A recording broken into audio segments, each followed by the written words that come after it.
దేశీయ స్టాక్ మార్కెట్లు నష్టాల్లో ట్రేడ్ అవుతున్నాయి. సెన్సెక్స్ నిఫ్టీ నష్టాల్లో కొనసాగుతున్నాయి.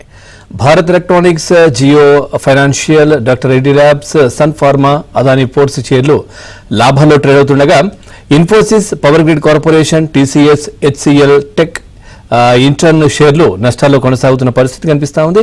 ప్రజెంట్ నిఫ్టీ 24,577 దగ్గర కొనసాగుతా ఉంది. 347 పాయింట్ల నష్టంతో. ఇటు బీఎస్సీ సెన్సెక్స్ 1,293 పాయింట్ల నష్టంతో ఉంది. ఇటు నిఫ్టీ 500 171, బ్యాంక్ నిఫ్టీ 457, ఇటు నిఫ్టీ ఐటీ 890 పాయింట్ల నష్టంతో అన్ని కూడా నష్టాలతో కొనసాగుతున్నటువంటి పరిస్థితులు కనిపిస్తా ఉన్నాయి.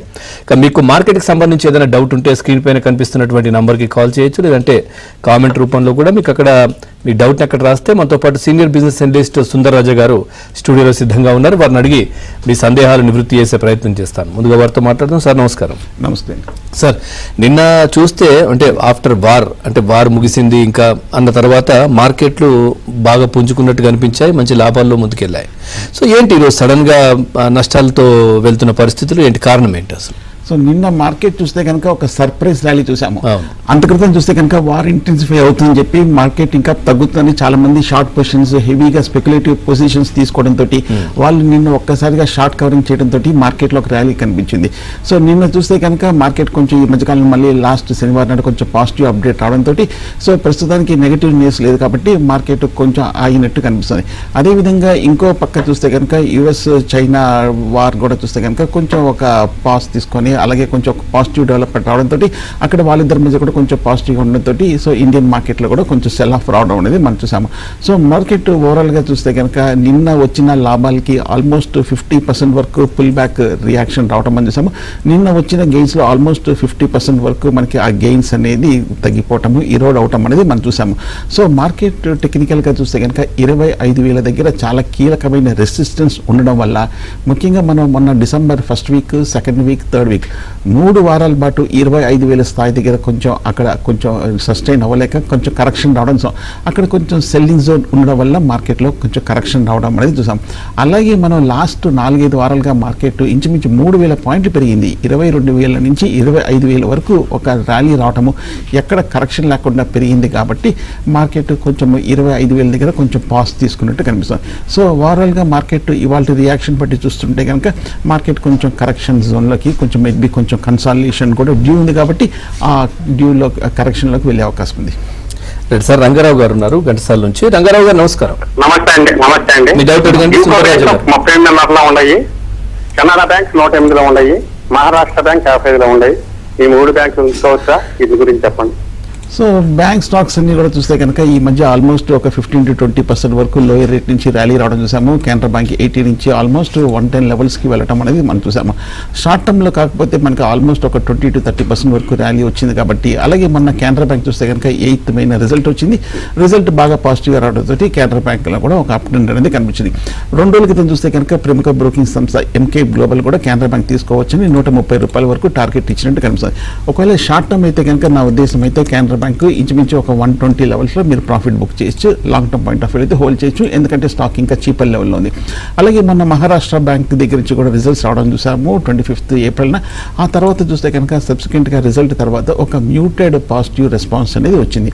లాస్ట్ వీక్ కూడా చూస్తే కనుక ఒక 5% వరకు మహారాష్ట్ర బ్యాంక్లో కూడా కరెక్షన్ కనిపించింది. బట్ ఓవరాల్గా చూస్తే కనుక మహారాష్ట్ర బ్యాంక్ కొంచెం అండర్ పెర్ఫార్మ్ చేస్తుంది కాబట్టి నా ఉద్దేశం అయితే మహారాష్ట్ర బ్యాంక్ కొంచెం మేబీ ఒక ర్యాలీలో షార్ట్ టర్మ్లో ఎగ్జిట్ అవ్వచ్చు. రైట్ సార్, కృష్ణ గారు ఉన్నారు వరంగల్ నుంచి. కృష్ణ గారు నమస్కారం. మీ డౌట్ అండి.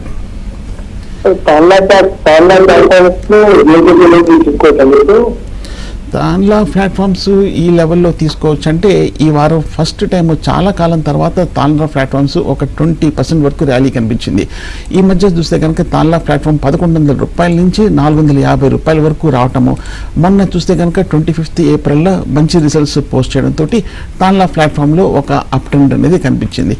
బట్ కానీ నా ఉద్దేశం అయితే తాన్లా ప్లాట్ఫామ్స్ ఒక్కసారి మనం ఈ టెక్నికల్ మూమెంట్ కాకుండా ఒకసారి మనం రీసెంట్గా ఒకసారి డెవలప్మెంట్ చూస్తే కనుక వాల్యుయేషన్స్ కూడా చూస్తే కనుక తాండ్రా ప్లాట్ఫామ్స్ చీపర్ లెవెల్స్లో ఉండడం కూడా మనం చూస్తున్నాము. అలాగే ఒకసారి మనం ఫోర్త్ క్వార్టర్ రిజల్ట్స్ కూడా చూస్తే కనుక ఫ్లాట్గా వచ్చింది. అంతక్రితం 119 కోట్ల నుంచి 117 కోట్ల వరకు రావడం కూడా చూసాము. అలాగే ఇయర్లీ రిజల్ట్స్ కూడా చూస్తే కనుక 500 కోట్ల వరకు నికర లాభాలు ప్రకటించిన కంపెనీ. ఓకే, వాల్యుయేషన్స్ తక్కువగా ఉంది, హై లెవెల్ నుంచి బాగా పడింది. చాలా కాలం తర్వాత ఇప్పుడు ఈ వారమే కొంచెం ఒక రివర్సల్ కనిపించింది కాబట్టి బయట బి వచ్చిన డిప్లో మీరు తాన్లా ప్లాట్ఫామ్ని కన్సిడర్ చేయొచ్చు. రైట్ సార్, కొన్ని కామెంట్స్ కూడా ఉన్నాయి సార్. నెద్దునూరి బిబి శ్రీనివాస్ గారు అడుగుతున్నారు, అంటే ఏదైతే బజాజ్ ఫైనాన్స్, తర్వాత బీడీఎల్, తర్వాత ఎల్చర్ మోటార్స్ ఒకటి, హెచ్యుఎల్, టీవీఎస్, ఇవి ప్రెసెంట్ ప్రైస్ లో కొనొచ్చా అని అడుగుతున్నారు. So all stocks Bajaj finance కానీ, టీవీఎస్ కానీ, హెచ్ఏఎల్ కానీ, ఇవన్నీ కూడా చూస్తే కనుక మీరు చెప్పిన 4 స్టాక్ ఫ్రంట్ లైన్ స్టాక్స్. జనరల్గా మార్కెట్ ర్యాలీ వచ్చినప్పుడు ఫస్ట్ మనకి ఫ్రంట్ లైన్ స్టాక్స్లో ఒక ర్యాలీ రావడం అనేది చూస్తున్నాం. బజాజ్ ఫైనాన్స్ కూడా 9,200 దగ్గర ట్రేడ్ అవుతుంది. అలాగే హిందుస్థాన్ ఏరోనాటికల్స్ కూడా చూస్తే కనుక ఈ స్టాక్ డిఫెన్స్ స్టాక్స్ అన్నీ కూడా భారీగా పెరగడం అనేది చూసాము. సో ర్యాలీ ఆల్రెడీ వచ్చేసింది కాబట్టి 15 to 20% నా ఉద్దేశం అయితే డెఫినెట్గా ఇవన్నీ బ్లూ చిప్ కంపెనీస్, ఈ సెక్టర్స్లో మార్కెట్ లీడర్స్ కాబట్టి ఇవన్నీ కూడా లాంగ్ టర్మ్లో పెర్ఫామ్ చేసే కంపెనీసే కాబట్టి కొంచెం టైమింగ్ కూడా ఇంపార్టెంట్ కాబట్టి మేబీ ఒక చిన్న డిప్లో మీరు వీటిలో తీసుకోవచ్చు. రైట్ సార్, నారాయణ గారు ఉన్నారు కాలర్. నారాయణ గారు నమస్కారం. నమస్తే, మాట్లాడండి, మీ డౌట్ అడగండి. ఎస్ బ్యాంక్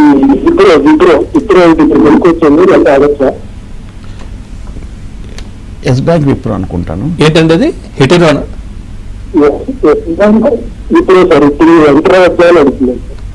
ఓకే, ఈ లెవెల్లో ఎంటర్ వచ్చా అని అడిగారు. ఎస్ బ్యాంక్ లాస్ట్ ఒక 2 వారాలుగా చూస్తే కనుక ఒక పాజిటివ్ మూమెంట్ అనేది కనిపించింది. నిన్న ముఖ్యంగా చూస్తే కనుక ఎస్ బ్యాంక్ ఒక ఎస్ఎంబిసి ఒక ఇన్స్టిట్యూషన్తో కూడా చూస్తే కనుక ఒక డీల్ కుదుర్చుకున్నట్టుగా వార్తలు రావడంతో ఎస్ బ్యాంక్లో ఒక ర్యాలీ అనేది కనిపించింది. కానీ ఈ స్టాక్ చూస్తే కనుక ఆల్మోస్ట్ ఒక 1.5 yearsగా 35 రూపాయల నుంచి 15 రూపాయల వరకు 50% పడిన తర్వాత ఇప్పుడు మనకి లాస్ట్ వీక్ చూస్తే కనుక ఎస్ బ్యాంక్ ఒక 13%, ఈ వారం చూస్తే కనుక ఒక ఆల్మోస్ట్ 10% వరకు 25% వరకు ర్యాలీ వచ్చింది. మొన్న రిజల్ట్ చూస్తే కనుక ఎస్ బ్యాంక్ 21st April కూడా మంచి రిజల్టే వచ్చింది.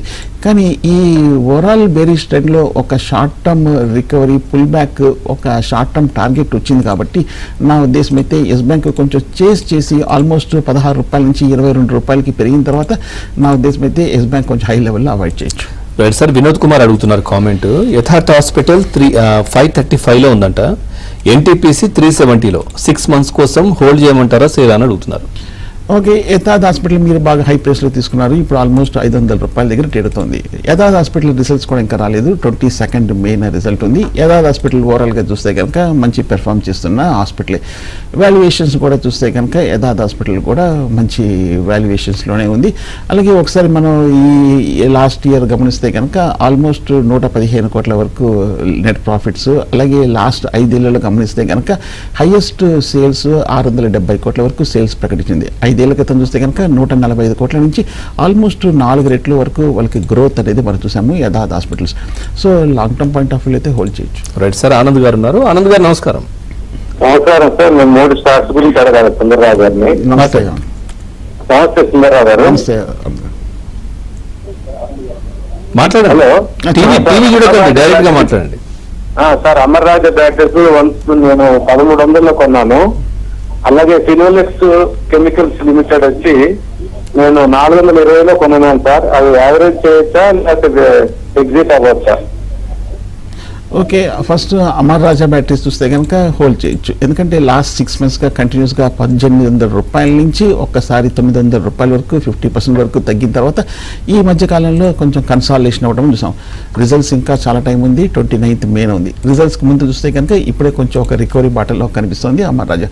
అలాగే ఈ స్టాక్ చూస్తే కనుక ఇంకా 17-18 times వీళ్ళ ఈపీఎస్కి ట్రేడ్ అవుతుంది కాబట్టి చీపర్ లెవెల్స్లో కూడా ఉంది అమర్ రాజా. సో కాబట్టి హోల్డ్ చేయొచ్చు. అలాగే మీరు అడిగింది ఫైనోటెక్స్ కెమికల్స్ గురించి అడిగారు. ఇంచుమించు 350-400 రూపాయలు తీసుకున్నారు. ఈ స్టాక్ 250 రూపాయల దగ్గర ట్రేడ్ అవుతుంది. బేసికల్గా ఫైనోటెక్స్ కెమికల్ చూస్తే కనుక ఫండమెంటల్గా చూస్తే కనుక పర్వాలేదు. లాస్ట్ 3-4 ఏళ్ళుగా చూస్తే కనుక 40 కోట్ల నుంచి ఆల్మోస్ట్ 120 కోట్ల వరకు 3 రెట్లు వీళ్ళు డెట్ ప్రాఫిట్స్ సాధించిన కంపెనీ ఫైనోటెక్స్ కెమికల్స్.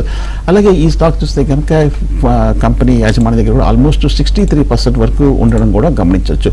అలాగే ఫైనోటెక్స్ కెమికల్స్ చూస్తే కనుక ఇండస్ట్రీ వాల్యుయేషన్స్ 30 ఉంటే ఫైనోటెక్స్కి 24 ఉంది కాబట్టి సో ఈ ఇండస్ట్రీ వాల్యుయేషన్స్ కన్నా చీపర్గా ఉంది. అలాగే వీళ్ళ కాంపిటేటర్స్ అయినా చూస్తే కనుక పిడిలైట్ కానీ ఎస్ఆర్ఎఫ్, లిండే, గుజరాత్ ఫ్లోరా కెమికల్స్తో పోలిస్తే చీపర్ లెవెల్స్లో ఉంది కాబట్టి ఈ సెగ్మెంట్లో ఫైనాటెక్స్ కెమికల్స్ కూడా మీరు హోల్డ్ చేయొచ్చు. రైట్ సార్, కడప నుంచి ఉన్నారు రావత్ గారు. రావత్ గారు నమస్కారం. నమస్కారం సార్. మీ డౌట్ అడిగారు సుందరరాజు గారు. నమస్కారం సార్. నమస్తే అండి. కెనరా బ్యాంకు ఎస్బీఐ ప్రస్తుత రేట్లు కొనుక్కొస్తున్నాను సార్. ఓకే, కెనరా బ్యాంక్ ఇందాక డిస్కస్ చేసుకున్నాము, హోల్డ్ చేస్తుంది. కాకపోతే కొంచెం బాగా పెరిగింది, 25% వరకు పెరిగింది. అంతేకాకుండా మనం ఒకసారి గమనిస్తే బ్యాంక్ నిఫ్టీ కూడా 55,000 దగ్గర గట్టి రెసిస్టెన్స్ కనిపిస్తుంది. లాస్ట్ 3 వారాలుగా చూస్తే కనుక బ్యాంక్ ఇండెక్స్ కూడా పెరగట్లేదు కాబట్టి బహుశా ఇక్కడ కొంచెం పాస్ తీసుకునే అవకాశం ఉంది. ఎస్బీఐ కూడా చూస్తే 700 రూపాయల నుంచి ఆల్మోస్ట్ 820 రూపాయల వరకు 15% వరకు ఈ ఫ్రంట్ లైన్ స్టాక్లో కూడా ర్యాలీ కనిపిస్తుంది. ఎస్బీఐ చూస్తే కనుక మొన్న 5th May రిజల్ట్ వచ్చింది. రిజల్ట్ తర్వాత కొంచెం మిక్సెడ్ రియాక్షన్ స్టాక్లో కనిపిస్తుంది, ఎందుకంటే ఆల్రెడీ కొంచెం పెరిగింది కాబట్టి. సో కాబట్టి నా ఉద్దేశం అయితే 2 ఫ్రంట్ లైన్ బ్యాంక్ స్టాక్సే కాబట్టి ఎస్బీఐ, కెనరా డిప్లో కన్సిడర్ చేయొచ్చు. సార్ కొన్ని కామెంట్స్ కూడా ఉన్నాయి. సత్యనారాయణ మూర్తి గారు అడుగుతున్నారు, జిందాల్ సా ఆ స్టాక్ గురించి చెప్పండి, కరెంట్ ప్రైస్ లో తీసుకోవచ్చా అనేది. ప్రజెంట్ 212 రూపాయలు ఉంది. లాస్ట్ వీక్ చూస్తే కనుక జిందాల్ స్టార్ రియాక్షన్ చూస్తే రిజల్ట్ రావడం తర్వాత ఆల్మోస్ట్ 20% వరకు కరెక్షన్ కనిపించింది. అంత క్రితం వారం ఒక 5% వరకు కనిపించింది. ఈ లాస్ట్ 2 వారాల్లో మార్కెట్ బాగా భారీగా పెరిగిన తర్వాత జిందాల్ స్టార్లో ఒక 25% వరకు రియాక్షన్ రావడం అనేది మనం చూసాము. కానీ ఈ మధ్య స్టాక్ చూస్తే 400 నుంచి 200 రూపాయలకి రావటము. జిందాల్ స్టార్ చూస్తే కనుక ఓవరాల్గా ఈ పెద్ద కంపెనీ, ఇన్ఫాక్ట్ ఈ స్టాక్ కూడా చూస్తే కనుక చీపర్ లెవెల్స్లో వాల్యుయేషన్స్లో ట్రేడ్ అవడం అని చూస్తాం. జిందాల్ స్టార్ ఒకసారి గమనిస్తే లాస్ట్ 5 ఏళ్ల పెర్ఫార్మెన్స్ గమనిస్తే కనుక 5 ఏళ్ల క్రితం ఇంచుమించు 300 కోట్లు నెట్ ప్రాఫిట్స్ ఉంటే ఇప్పుడు ఆల్మోస్ట్ 1740 కోట్ల వరకు మొన్న నెట్ ప్రాఫిట్స్ ప్రకటించిన పెద్ద కంపెనీ జిందాల్ స్టార్. ఈ మధ్య ఏదో కొంచెం రిజల్ట్స్ బాగాలేక కొంచెం కరెక్షన్ వచ్చింది కాబట్టి ఓవరాల్గా ఫండమెంటల్గా చీపర్ లెవెల్స్లో ఉంది, టెక్నికల్గా హై నుంచి వచ్చింది, పెద్ద బ్లూ చిప్ కంపెనీ కాబట్టి డిప్లో తీసుకోవచ్చు Jindal star. Right sir, Rangarao గారు ఉన్నారు విజయవాడ నుంచి. రంగారావు గారు నమస్కారం. మీ డౌట్ అడగండి. సుందరరాజు గారు ఉన్నారు. సార్ పియూబీ షేర్స్ ఉన్నాయి సార్, అమ్ముకోవచ్చా, హోల్డ్ చేయొచ్చా? ఒకసారి స్టాక్ నేమ్ చెప్పండి. City union bank. City union bank. Okay, city union bank ఈ రేట్లో కొనొచ్చా అంటే ఒక్కసారి సిటీ యూనియన్ బ్యాంక్ చూస్తే కనుక ఈ స్టాక్ కొంచెం ఈ మధ్యకాలంలో పర్వాలేదు, బాగానే పెరిగింది. 140 రూపాయల నుంచి 190 రూపాయల వరకు రావటము. కానీ 200 రూపాయల చేరువలో ఉంది స్టాక్. 200 రూపాయల దగ్గర గట్టి రెసిస్టెన్స్ ఉంది. ఎందుకంటే 2022 డిసెంబర్లో కరెక్ట్గా 1.5 సంవత్సరం క్రితము 200 రూపాయల నుంచి ఈ స్టాక్ 120 రూపాయల వరకు వచ్చింది కాబట్టి ఈ స్టాక్లో కొంచెం ఈ లెవెల్లో ఆగే అవకాశం ఉంది. మొన్న 2nd May రిజల్ట్ వచ్చింది city union bank. City union bank మంచి రిజల్ట్సే పోస్ట్ చేసింది. కానీ అప్పటికే ఈ పాజిటివ్ న్యూస్ అనేది ఆల్రెడీ స్టాక్ మూవ్మెంట్లో అప్ట్రేట్లో డిస్కౌంట్ అయిపోయింది కాబట్టి కొంచెం రియాక్షన్ కూడా డ్యూ ఉంది. మొన్న కొన్ని రోజుల క్రితం ప్రముఖ బ్రోకింగ్ సంస్థ ఆనంద్ రాతి కూడా సిటీ యూనియన్ బ్యాంక్ తీసుకోవచ్చని 218 రూపాయల వరకు టార్గెట్ ఇచ్చారు. అలాగే ప్రభుదాస్ లీలాధర్ కూడా 210 రూపాయల వరకు వెళ్ళే అవకాశం ఉన్నట్టుగా టార్గెట్ కనిపిస్తుంది. 200 రూపీస్ టార్గెట్ యావరేజ్గా కనిపిస్తుంది. కానీ ఆల్మోస్ట్ 190కి వచ్చేసింది కాబట్టి ఆ టార్గెట్ లెవెల్స్కి వచ్చింది కాబట్టి నా ఉద్దేశం అయితే సిటీ యూనియన్ బ్యాంక్ ఈ లెవెల్లో అవాయిడ్ చేసి మైట్ బి కరెక్షన్లో తీసుకోవాలి. ప్రజెంట్ నష్టాల్లో ట్రేడ్ అవుతున్నటువంటి పరిస్థితి. మనతో పాటు సుందరరాజు గారు ఉన్నారు. సార్ కొన్ని కామెంట్స్ కూడా ఉన్నాయి. సో నమస్తే sir, VBL and cross very short term కోసం అట్లాగే ఎంట్రీ ప్రైస్ అని అడుగుతున్నారు Prakash garu. VBL Varun beverages short term కోసం అయితే నా ఉద్దేశం అయితే ఈ లెవెల్లో అవాయిడ్ చేయొచ్చు. ఎందుకంటే స్టాక్ లాస్ట్ ఒక కపుల్ ఆఫ్ మంత్స్గా సైడ్ వేస్ ట్రెండ్లో ఉంది. అంతేకాకుండా ఒకసారి మనం గమనిస్తే కనుక 30th May రిజల్ట్స్ వచ్చింది. రిజల్ట్ వచ్చిన వారం తర్వాత స్టాక్లో కూడా మంచి ఒక రియాక్షన్ కూడా కనిపించింది. ఈ మధ్య ప్రముఖ బ్రోకింగ్ సంస్థ ఐసిఐసిఐ సెక్యూరిటీస్ 500 రూపీస్ వరకు వీళ్ళ టార్గెట్ ఇచ్చినట్టు కనిపిస్తుంది. ఆల్మోస్ట్ 500 రూపీస్ దగ్గరే ఉంది కాబట్టి నా ఉద్దేశం పెద్దగా ర్యాలీ ఉండకపోవచ్చు వరుణ్ బెవరేజెస్లో. కాకపోతే పెద్ద కంపెనీ కాబట్టి ఈ స్టాక్ బహుశా చిన్న డిప్లో తీసుకోవచ్చు. ఇంకోటి క్రాస్ గురించి అడిగారు. క్రాస్ చూస్తే కనుక ఆటో కాంపోనెంట్స్ తయారు చేసే కంపెనీ. ఒకసారి గమనిస్తే కనుక వీళ్ళ ఫండమెంటల్స్ కూడా చూస్తే కనుక పర్వాలేదు. 12 కోట్ల నుంచి 30 కోట్లు 45 కోట్ల వరకు క్రమేయంగా క్రాస్లో కూడా ఒక ర్యాలీ మంచి రిజల్ట్స్ కూడా ప్రకటించడం చూసాం. కానీ ఒకసారి గమనిస్తే కనుక ఇండస్ట్రీ వాల్యుయేషన్స్కి ఒకసారి ఈ ఆటోమొబైల్ సెక్టర్లో 24 ఉంటే క్రాస్ చూస్తే కనుక ఆల్మోస్ట్ 23లో ఉంది. అంటే రీజనబుల్లీ ప్రైస్డ్ స్టాక్ లాగా కనిపిస్తుంది కాబట్టి క్రాస్ అయితే నా ఉద్దేశం అయితే ఈ లెవెల్ అవాయిడ్ చేయాలి. ఈ ఫోర్త్ క్వార్టర్ రిజల్ట్స్ కూడా ఇంకా రాలేదు కాబట్టి బహుశా రిజల్ట్ వచ్చిన తర్వాత మేబీ ఒక స్టాండ్స్ తీసుకోవచ్చు. సార్ నవీన్ గారు ఉన్నారు హైదరాబాద్ నుంచి. నవీన్ గారు నమస్కారం. Hi sir, good afternoon. నమస్తే. సార్ ఏమన్నా నాకు తెలియదు, యాక్చువల్లీ షేర్స్ కొన్నాను చాలా మటుకు డౌన్ అయిపోయాయి. మళ్ళీ మీరు ఏమైనా సజెస్ట్ చేస్తారా సార్? ఏమైనా న్యూ షేర్, అది గ్రో షేర్, ఇంకోటి ఐపీఓ కూడా ఒకటి ఏమైనా? ఓకే, ఈ మధ్య ఐపీఓలు అన్నీ కూడా చూస్తే కనుక కొంచెం మార్కెట్ పీక్లో ఉండడం వల్ల, అలాగే చాలా స్టాక్స్ చూస్తే కనుక కొంచెం మ్యూటెడ్ రెస్పాన్స్ అనేది సెకండరీ మార్కెట్లో ప్రైమరీ మార్కెట్ తర్వాత రావడం అనేది మనం చూసాం. సో కాబట్టి సెలెక్టివ్గా ర్యాలీ వస్తుంది కాబట్టి మన ఐపీఓ స్టేజ్లోనే కొంచెం చాలా స్టాక్స్ ఐపీఓ కంపెనీస్ అన్ని ఎక్స్పెన్సివ్గా ఉంది కాబట్టి అవి పోస్ట్ మార్కెట్ లిస్టింగ్ తర్వాత ఎలా రియాక్ట్ అవుతుందో కూడా మనం ఎగ్జాక్ట్గా చెప్పలేకపోతున్నాం, ఎందుకంటే మార్కెట్ కండిషన్స్ కూడా ఈ మధ్య అలాగే ఉన్నాయి కాబట్టి. సో అలాగే మీరు ఏ స్టాక్స్ తీసుకోవచ్చు అడిగారు. జనరల్గా మీరు ఫస్ట్ టైం ఇన్వెస్టర్ అయితే ఎప్పుడు చెప్పేది మ్యూచువల్ ఫండ్లో వెళ్ళటము, అలాగే స్టాక్లోనే మీరు ఇన్వెస్ట్ చేయాలి, మీకు ఇంకా కొంచెము రిస్క్ క్యాపిటల్ బాగా ఉంది, అలాగే ఏజ్ కూడా ఇంకా ఎక్కువ ఉందంటే కనుక నా ఉద్దేశం అయితే కొంచెం ఏ గ్రూప్లో మనకి తెలిసిన కంపెనీస్ ఉన్నాయి కదా వాటిల్లోనే కొంచెంగా ఇన్వెస్ట్ చేసుకోవడం బెటర్. Right sir. నరసింహారెడ్డి గారు ఉన్నారు. నరసింహారెడ్డి గారు నమస్కారం. నమస్తే. మీ డౌట్ అడగండి. హలో, మీ డౌట్ అడగండి నరసింహారెడ్డి గారు. సుందరరాజ గారు ఉన్నారు. సార్ ఇప్పుడు మార్కెట్ బాగుంటుంది సార్, ఇప్పుడు ఏం స్టాక్స్ అంతా బాగుంటుంది, ఇప్పుడే దాని గురించి డిస్కస్ చేసుకున్నాము. సో మార్కెట్లో కొనే ముందు మీకు జనరల్గా కంపెనీస్ గురించి మీకు పూర్తి అవగాహన ఉండాలి. మార్కెట్లో ఇన్వెస్ట్ చేస్తే డెఫినెట్గా రిస్క్ కూడా ఉంటుంది, ఎప్పుడు పెరుగుతుండే సంగతి కూడా మీరు తెలుసుకోవాలి కాబట్టి కొంచెం మీరు కేర్ఫుల్గా ఆలోచించి డిసైడ్ చేయాలి. Right sir. రవిప్రకాష్ గారు అడుగుతున్నారు comment, Cochin ship yards by చేయొచ్చా ఇప్పుడు? కొచ్చిన్ షిప్ యార్డ్ ఈ మధ్య మనకి షిప్పింగ్ కంపెనీస్ అన్నింటిలో కూడా ఒక చిన్న ర్యాలీ రావడం చూసాము. ఈ సెక్టర్లో కూడా చూస్తే కనుక పాజిటివ్గా మనకి డెవలప్మెంట్ అనేది రావడం చూసాము. అలాగే కొచ్చిన్ షిప్ యార్డ్ ఇవాళ వచ్చిన వార్తలు చూస్తే కనుక డ్రై డాక్స్ వరల్డ్ అనే ఇంటర్నేషనల్ కంపెనీతో కూడా వీళ్ళు కొలాబరేషన్ చేసుకున్నట్టుగా ఒక వార్తలు రావడం కూడా మనం చూస్తున్నాము. Cochin ship yard results 15th మే ఉంది. రిజల్ట్స్కి ముందు కొంచెం బాగా తగ్గింది. స్టాక్ కూడా చూస్తే కనుక వాల్యుయేషన్స్ కానీ రీజనబుల్ లెవెల్స్లో ఉంది కాబట్టి మేబీ ఓకే, డిఫెన్స్ కంపెనీ అలాగే మనకి పెద్ద కంపెనీయే కాబట్టి ఇంచుమించు 3,800 కోట్ల వరకు టర్న్ ఓవర్ లాస్ట్ ఇయర్ వచ్చింది. ఓకే, చిన్న డిప్లో తీసుకోవచ్చు Cochin shipyard. Right sir. Gopalakrishnaraju garu ఉన్నారు భీమవరం నుంచి. రాజు గారు నమస్కారం. నమస్తే అండి, గురువు గారికి నమస్కారం. నమస్తే సార్. సాలాతో 2 షేర్లు ఉన్నాయి సార్, 800లో కొన్నాను, ఏంటి దాని గురించి కొంచెం చెప్పండి సార్. అసలు సాలాటో మొన్న మీకు తెలిసే ఉండి ఉంటుంది, స్టాక్ స్ప్లిట్ అయింది 2:1 రేషియోలో 3rd ఏప్రిల్న. అలాగే సాలాటో చూస్తే కనుక ఆటో కాంపోనెంట్స్ తయారు చేసే కంపెనీ. లాస్ట్ ఒక 1 yearగా చూస్తే కనుక పెద్ద మూవ్మెంట్ ఏం లేదు, ఆల్మోస్ట్ 250 రేంజ్లో ట్రేడ్ అవటం అనేది మనం చూస్తున్నాము. కానీ సాలాటో చూస్తే కనుక వాల్యుయేషన్స్ పాయింట్ ఆఫ్ వ్యూలో చీపర్ లెవెల్లోనే ఉంది కాబట్టి, అలాగే మనకు తెలిసిందే సాలాటో ఒకసారి మనకి ఆటోమొబైల్ సెక్టర్ కనుక బాగా పెరిగినప్పుడు అప్పుడు సాలాటో కూడా కొంచెం పెరిగే అవకాశాలు కూడా ఉన్నాయి. సో ప్రస్తుతం నా ఉద్దేశం అయితే కొంచెం బాటమ్ లెవెల్లో ఉంది కాబట్టి సాలాటో మీరు ప్రస్తుతం హోల్డ్ చేయొచ్చు. అలాగే ఫండమెంటల్గా మనకి చూస్తే కనుక ఫ్లాట్గా ఉంది. లాస్ట్ 2-3 ఏళ్ళుగా గ్రోత్ 5 crores 6 crores గ్రోత్ ఉండడం మనం చూస్తున్నాం. మేబీ అండర్ పెర్ఫార్మ్ చేసినప్పుడు చిన్న ర్యాలీలో ఎగ్జిట్ అవ్వచ్చు. Right sir. హనుమాన్ సింగ్ గారు ఉన్నారు ఖమ్మం నుంచి. హనుమాన్ సింగ్ గారు నమస్కారం. మీ డౌట్ అడగండి. నమస్తే సల్మాన్ గారు. సంతక రియాలిటీ ఒకటి ఈ రిటర్న్ మనం చిన్నగా ఎక్కడ తీసుకోవచ్చండి? 20% చెప్పిన Sunteck Realty okay, real estate stocks అన్ని కూడా ఈ మధ్య పెద్ద లైమ్ రేట్లో లేవన్న సంగతి మనకు తెలిసింది. అలాగే సన్టెక్ రియాలిటీ ఉన్న రిజల్ట్ రావడం చూసాము లాస్ట్ వీక్. రిజల్ట్ తర్వాత పెద్ద మూమెంట్ ఏం లేదు, ఇంచుమించు 400 రూపాయల దగ్గరే ట్రేడ్ అవటం మనం చూస్తాము. 4 రోజుల క్రితం చూస్తే కనుక రిజల్ట్ వచ్చిన తర్వాత ఇంటర్నేషనల్ కంపెనీ జెఫ్రీస్ కూడా సన్టెక్ రియాలిటీ టార్గెట్ 575 ఇచ్చినట్టు కనిపిస్తుంది, ఒక బై అడ్వైస్ ఇచ్చినట్టు కనిపిస్తుంది. అలాగే మోతీలాల్ ఓస్వాల్ ప్రముఖ బ్రోకింగ్ సంస్థ కూడా 540 రూపాయలు టార్గెట్ ఇచ్చినట్టు కూడా కనిపిస్తుంది. ఓకే, కొంచెం ఈ మధ్య అప్గ్రేడ్స్ కూడా బ్రోకరేజ్ కంపెనీస్ దగ్గర నుంచి బాగానే ఉంది కాబట్టి ఓకే, మీరు అనుకున్నట్టుగా స్టాక్ కూడా బాగా బాటంలో ఉంది కాబట్టి ఓకే, అటెంప్ట్ చేయొచ్చు సన్టెక్ రియాలిటీ. Right sir. శ్రీనివాస్ గారు ఉన్నారు విజయవాడ నుంచి. శ్రీనివాస్ గారు నమస్కారం. సార్, నా దగ్గర పెట్రోనెట్ ఎల్ఎన్జీ ఉన్నాయి సార్, ఒక 600. ఓకే, అదేంటి ఉంచుకోవచ్చా అమ్ముకోవచ్చా? ఓకే, పెట్రోనెట్ ఎల్ఎన్జీ హోల్డ్ చేయొచ్చు. ఈ పబ్లిక్ సెక్టర్ కంపెనీ చూస్తే కనుక ఈ మధ్య కాలంలో 280 రూపాయల నుంచి 320 రూపాయల వరకు ఒక చిన్న ర్యాలీ రావడం చూసాము. 19th మేన నెక్స్ట్ వీక్ సోమవారం నాడు రిజల్ట్స్ కూడా ఉన్నాయి పెట్రోనెట్ ఎల్ఎన్జీ. పెట్రోనెట్ ఎల్ఎన్జీ చూస్తే కనుక ఈ మధ్య కాలంలో కొంచెం కరెక్షన్కి గురైన విషయం తెలిసిందే, అఫ్కోర్స్ మిగతా స్టాక్స్ లాగా. అలాగే స్టాక్ కూడా బాగా చీపెస్ట్ లెవెల్లో ట్రేడ్ అవుతుంది, ఓన్లీ 12 times వీళ్ళు వాల్యుయేషన్స్కి ట్రేడ్ అవుతుంది కాబట్టి ఓకే, పెద్దగా డౌన్ సైడ్ రిస్క్ లేదనిపిస్తుంది. పెట్రోనెట్ ఎల్ఎన్జీ హోల్డ్ చేయొచ్చు. 3,650 కోట్ల వరకు లాస్ట్ ఇయర్ నెట్ ప్రాఫిట్స్ ప్రకటించారు, అలాగే 52,000 కోట్ల వరకు టర్న్ ఓవర్ ప్రకటించారు, పెద్ద కంపెనీ కాబట్టి హోల్డ్ చేయొచ్చు.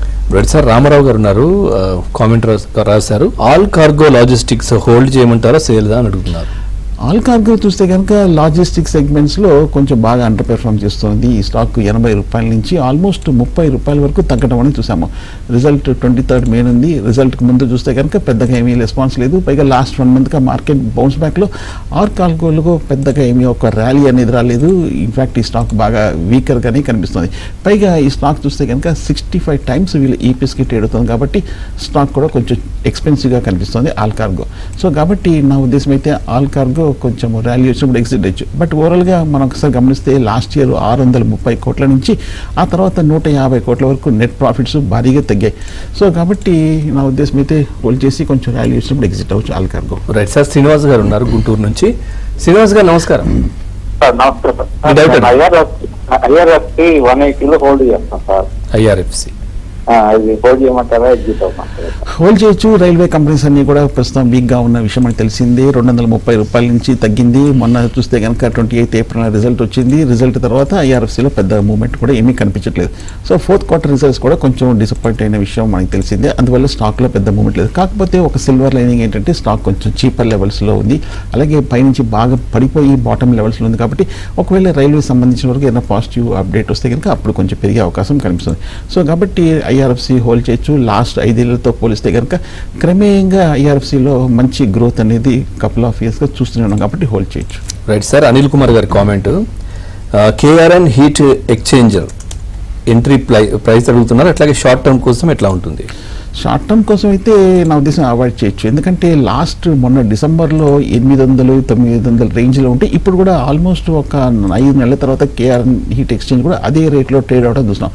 స్టాక్ కూడా చూస్తే కనుక బాగా ఎక్స్పెన్సివ్గా ఉంది కాబట్టి నా ఉద్దేశం అయితే షార్ట్ టర్మ్ కోసము పెద్ద మూమెంట్ కూడా లేదు కాబట్టి కేఆర్ఎన్ హీట్ ఎక్స్చేంజ్ అవాయిడ్ చేయొచ్చు ప్రస్తుతం. రైట్ సార్, పాపారావు గారు ఉన్నారు ఏలూరు నుంచి. పాపారావు గారు నమస్కారం. నమస్తే sir. Reliance Power Yes Bank ఉన్నాయి సార్. ఓకే, రిలయన్స్ పవర్ 38 కొన్నాం, ఎస్ బ్యాంక్ 18 రూపాయలు కొన్నాం. ఓకే, రిలయన్స్ పవర్ పాపారావు గారు మీరు రీసెంట్ లోలోనే తీసుకున్నారు 38 అంటే ఇప్పుడు 44 రూపాయల్లో ఉంది. ఈ మధ్య రిలయన్స్ పవర్లో కూడా కొంచెం పాజిటివ్ డెవలప్మెంట్స్ అన్ని రావడం చూసాము. లాస్ట్ వీక్ 9వ మేన రిజల్ట్ వచ్చింది. రిజల్ట్ తర్వాత కూడా పర్వాలేదు, రిలయన్స్ పవర్ స్టడీగానే ఉండడం కూడా మనం చూస్తున్నాం. సో ఓకే, రిలయన్స్ పవర్ అయితే నా ఉద్దేశం అయితే హోల్డ్ చేయొచ్చు. అలాగే ఎస్ బ్యాంక్ నిన్న చూసాము ఒక మేజర్ డీల్ న్యూస్ రావడంతో ఈ స్టాక్లో అప్ ట్రెండ్ కనిపించింది. బట్ లాస్ట్ 2-3 ఏళ్ళుగా కొంచెం అండర్ పెర్ఫార్మ్ చేస్తుంది కాబట్టి నా ఉద్దేశం అయితే ఎస్ బ్యాంక్ ఈ ర్యాలీలో మీరు కొంచెం ప్రాఫిట్ బుక్ చేసి ఎగ్జిట్ అయ్యి తర్వాత మళ్ళీ డిప్లో ప్లాన్ చేయొచ్చు. రైట్ సార్, ఇప్పుడున్న పొజిషన్లో మార్కెట్ షార్ట్ టర్మ్లో ఎట్లా ఉంటుంది?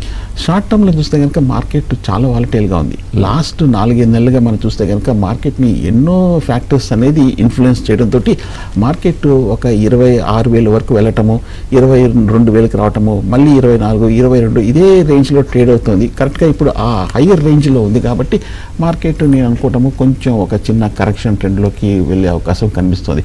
బట్ కానీ మనకి ఓవరాల్గా మన ఫండమెంటల్ పాయింట్ ఆఫ్ వ్యూలో స్ట్రాంగ్గా ఉంది కాబట్టి ముఖ్యంగా రిజల్ట్స్ కూడా బాగానే ఉంది. అలాగే జీడిపి పాయింట్ ఆఫ్ వ్యూలో కూడా పాజిటివ్గానే ఉంది కాబట్టి పెద్ద డౌన్ సైడ్ థ్రెట్ లేదు కాబట్టి నేను అనుకోవటం మేబీ చిన్న డిప్లో ఈ మధ్య రిజల్ట్స్ వీటిలో అయితే పాజిటివ్ ఉందో అటువంటి స్టాక్లో మేబీ కొంచెం ఫాలోఅప్ చేసుకుంటూ తీసుకోవచ్చు. రైట్ సార్, రవి గారు ఉన్నారు రాజమండ్రి నుంచి. రవి గారు నమస్కారం.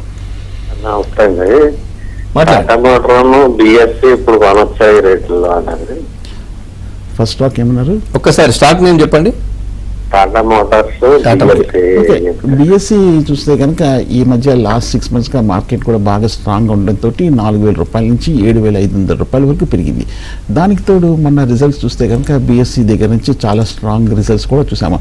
కానీ 23rd మేన చూస్తే కనుక స్టాక్ స్ప్లిట్ 3:1 రేషియోలో ఉంది. అంటే ఒక షేరు 3 దాంట్లో డివైడ్ అవటం అనేది మనం గమనించవచ్చు వస్తుంది.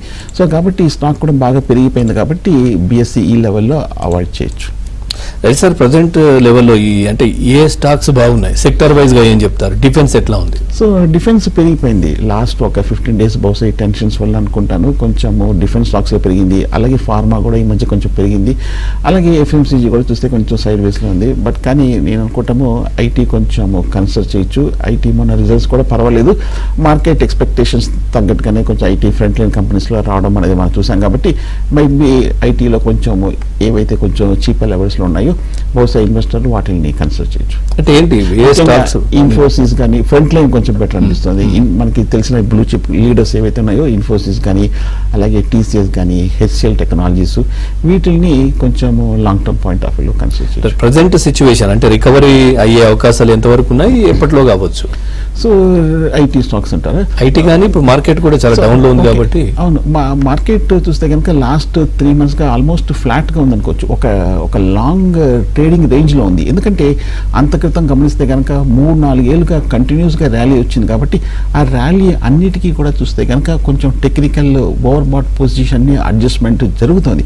సో జనరల్ గా మనం ఎంత పెరిగితే అంతకాలం కరెక్షన్ ఉంటుంది, లేదంటే కనుక ఎంత పెరిగితే అంత ప్రైస్ వైజ్ కరెక్షన్ ఉంటుంది. కానీ లక్కీగా మనం చూస్తే కనుక ఈ 3-4 ఏళ్ళు పెరిగిన దానికి ప్రైస్ వైజ్ కరెక్షన్ రాకుండా ఎక్కువ టైం వైజ్ కరెక్షన్ వస్తుంది. సో కాబట్టి ఈ టైం వైజ్ కరెక్షన్లో కూడా ఇన్వెస్టర్లకి నాకు తెలిసి కొంచెం హై రేట్లో కొన్న వాళ్ళే కొంచెం ఇబ్బంది పడుతున్నారు. కాబట్టి టైమింగ్ అనేది కూడా మోస్ట్ ఇంపార్టెంట్. కాబట్టి సో మంచి రిజల్ట్స్ ఒకవేళ కనుక ఏదో పాజిటివ్ డెవలప్మెంట్ వచ్చిందని లేదంటే కనుక సడన్ గా బాగా పెరిగిందని చెప్పి కొంచెం లేట్ ఎంట్రీ తీసుకోకూడదు. కాబట్టి చిన్న డిప్లో కన్సిడర్. థ్యాంక్ యూ సుందరరాజ గారు, మార్కెట్ కి సంబంధించి చాలా చక్కటి విశ్లేషణ అందించారు. Thank you very much. ఇది వాటి ఏబిఎన్ బిజినెస్